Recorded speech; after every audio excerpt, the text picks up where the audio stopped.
Hi, Minneapolis. I know this is pretty weird for me too. I'd envisioned speaking to you from one of our nationally renowned parks today. I'd envisioned remarks that nodded to our city's booming local economy and foreshadowed new investments for our residents. There would be food trucks, music, and fields dotted with summer activity. Maybe next year. Today, for the first time in Minneapolis history, we're not delivering a State of the City address live. We're in my office, taping this with only a few staff, not the hundreds of friends, neighbors, and families that I look forward to seeing each year. I miss you all. Nonetheless, the question I am tasked with answering today is, what is the state of our city? Well, over the last 6 weeks, here's what I've seen. I've seen healthcare workers who live in Minneapolis and even more who trained at world-class Minneapolis institutions, fearlessly saving lives at great risk to their own health. Staff at homeless shelters across our city have continued to selflessly serve our most vulnerable neighbors. Small businesses have pulled out all the stops to make sure their employees get paid, even as they confront an uncertain future. Our Minneapolis police officers and firefighters are responding courageously to calls for help, even with new and unforeseen challenges ever present in the line of duty. I've seen unmatched collaboration and partnership across the City Council and Mayor's office when it matters most. Thank you to Council President Bender, Council Vice President Jenkins, and thank you to all of the City Council members for your leadership and partnership throughout this crisis. And I've seen the greatest city in the world rise to meet the greatest world challenge in generations with characteristic resilience and resolve. So you ask, what is the state of our city? The state of our city is unbowed. Minneapolis still reflects local government in its strongest form, but we're also adapting alongside the rest of the world. Some of our most beloved events have changed. Some of our tried and true traditions look entirely different. The Passover Seder that Sarah and I look forward to every year was reduced to a Zoom session and haroset out of Tupperware. I know your Easter and Ramadan holiday celebrations have been altered as well. Everything has changed. Working out, celebrating birthdays, trying new restaurants, watching your kids' soccer game, grabbing happy hour, concerts, sports arenas, theater, leaving the city, getting a haircut, going on a first date, delivering speeches to empty rooms, and then viewing them later online. Everything has changed. Perhaps the most striking, the normal companionship we feel from hugging friends and family has been abruptly pulled away. I know this has been difficult for you. It's been tough for me too. The novel coronavirus and still evolving threat of COVID-19 have fundamentally altered our lives and our livelihoods. It has reshaped every city, every town in America. It has reshaped Minneapolis, but it will not define us. Minneapolis has been and will always be defined by its people, their spirit, their fortitude, their compassion. Minneapolis occupies a unique space in our state's history. It was the Dakota who saw this land on the river as a sacred place. They were right. It was our mills and the might of the Mississippi River that powered Minnesota's industrial capacity in the 19th century. It was our ingenuity and propensity for change that fueled the Twin Cities' rise as a retail and manufacturing hub. It was our courage and adherence to science that resulted in the world's first successful open-heart surgery at the University of Minnesota. We have been and will remain Minnesota's economic engine and driving force for progress. Today, it falls to us to be the state's vanguard of public health. The virus is unrelenting, so our commitment to one another must be just as persistent. For the days, weeks, and months ahead, our actions will be guided by a sense of civic and social responsibility, and our decisions must continue to flow from science and the best data available. As the season changes, I too feel the warmth of summer memories past. And today I feel a cold sting when I realize the memories created this year will be substantially different. Our Minneapolis summer will, in many respects, need to take a back seat for what has rightly been dubbed the long winter ahead. We'd rather be the public servants who ruined summer and saved lives than those who saved summer and ruined lives. We'd rather be the city that acted on facts than the city that buried its head in the sands of ignorance. Minneapolis has one of the lowest infection rates in the nation, and data shows that Minneapolis is on the right track. Our state is now home to the nation's strongest testing capacity. There are reasons for hope. But there are also stark warnings and the ever-present need to guard against complacency. Some residents are more vulnerable than others. That tragic reality has been felt in our city. In Minneapolis, over 80% of all documented fatalities have been in long-term congregate healthcare facilities. That's why we developed stronger preventative standards for staff and residents in such facilities. We've set up hygiene stations across our city to help ensure our residents experiencing unsheltered homelessness have access to the supplies they need to meet basic personal health needs. And we're collaborating incessantly with community leaders and governmental partners to effectively protect the most vulnerable among us. Our parks and lakes have brought people together and brought Minneapolis national acclaim year over year. They offer serenity, escape, and an avenue for good health. But now, without proper oversight and management, they could become an avenue for community spread. So we've opened more space across our city and around our parks to allow for greater physical distancing. And we're working with the park board, taking steps to curb congregating and, by extension, save lives. When we see a problem, we listen to the experts, review the data, and address that problem. That's the Minneapolis way. We didn't quit when St. Anthony Falls collapsed in 1869, plunging our regional economy into uncertainty. We rebuilt, we reimagined an improved system, and we soldiered on. Last year, we took steps to mitigate the effects felt by our residents from an economic downturn.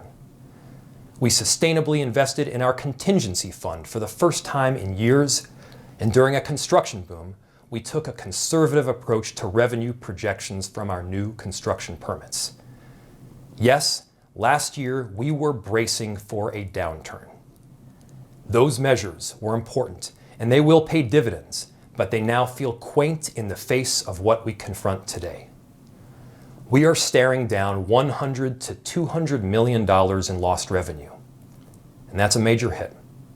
We are seeing reliable funding sources shrink, and we understand that circumstance will force difficult decisions for cities across the nation, including Minneapolis. So we've been proactive, enacting a spending freeze, limiting discretionary spending on things like travel, food, fleet, and other large purchases. We've placed a hiring freeze with an exception for positions related directly to COVID-19 response and instituted a wage freeze, all with the goal of taking affirmative steps now to guard against drastic measures later. But if you take away anything from this speech, let it be these two promises. Our core city services will continue to be delivered with excellence, and we will prioritize first those who are struggling most. Even prior to this crisis, we know that there were at least 28,000 households that were at or below 30% of area median income and cost burdened. That number has only increased. The need for affordable housing since COVID-19 has only grown. Our team has moved swiftly to set up new emergency rental support to provide a measure of relief. With $3 million in housing gap funds, we'll soon begin assisting over 6,000 people who have been impacted by the pandemic.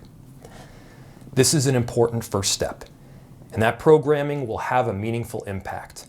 But what we can provide is simply dwarfed by the demand. Our application for housing gap funds closed earlier this week. We're still counting the applications, but already we've received at least 5 times what we can fill. Confronting these limitations is heart-wrenching, and the uncertainty surrounding even the immediate future of housing in Minneapolis is overwhelming. I am imploring our state and federal leaders to act, Give us the resources to execute on emergency relief. Help us stem the tide. Help us mitigate the damage. Giving cities the resources necessary to keep the pilot light burning now will help us truly reignite the flame of our state's economy once the pandemic has passed. We can't do this without you, but you also can't do this without us. The cliche holds true, we're all in this together. We're all impacted by this pandemic, but some more acutely than others. This virus doesn't discriminate epidemiologically, but it does economically. Businesses throughout our city have taken a hit, but that hit has particularly been direct for businesses on the brink, for those operating week to week, and those who have been denied traditional lending. The new forgivable loan program we've developed is designed to reach those small businesses and workers in our community whose viability is disproportionately tied to the pandemic. Already, we're receiving the applications we've received from targeted areas throughout our city. I'm not of the false impression that our business gap funds will meet the need. They can't. But with limited dollars, and with many businesses left with no hope of federal assistance, it was incumbent on us to direct our resources with intention. A pandemic is no time to abandon your core convictions. We've outlined unmistakable values of equity and inclusion. Last year, we passed a strategic racial equity action plan for the first time in our city's history. To ignore those grand platforms at a time of unprecedented crisis would be to turn our backs on who we are and deal only in ornamental policy. That's not why we're in this line of work. We didn't pursue public service only to govern in times of prosperity. We didn't run for office to make easy decisions look brave. Those employed by the city of Minneapolis choose to work for the city of Minneapolis because they care about Minneapolis. They're passionate about their small corner of the workforce and recognize that that small corner can have outsized impacts on people's lives. That is especially the case right now, right here, today. Lucian Osuji has come into work every day for 31 years to make sure your drinking water is safe, clean, and crisp. Chemists, bacteriologists, and lab operators conduct about 500 tests per week to screen for E. coli and other pathogens. There are staff who are literally classically trained in water tasting to make sure our tap water meets Minneapolis standards. It's a whole process you've probably never heard or really thought about. But Lucian and the water operations and laboratory teams are why throughout this pandemic, our entire city can be assured that when they turn the faucet, clean water will come out. Our firefighters and police officers answer the call and enter dangerous situations every day. Today, they confront a threat even the best training would leave undetectable. They face a danger that can enter their home and spread to their loved ones. The concept of working from home is a privilege unavailable to our first responders, our 911 dispatchers, our inspectors, all frontline staff, people delivering food, service, and support. There's always an inherent tension between planning for the future and meeting immediate needs. That tension is all the more pronounced in the midst of a global crisis. That may be the most obvious thing I say this whole speech. Every city, every business, every family strives to be in a place where they can plan for the worst while hoping for the best. We do this to ensure our futures, our children's futures, our grandchildren's futures are secured or have some semblance of security.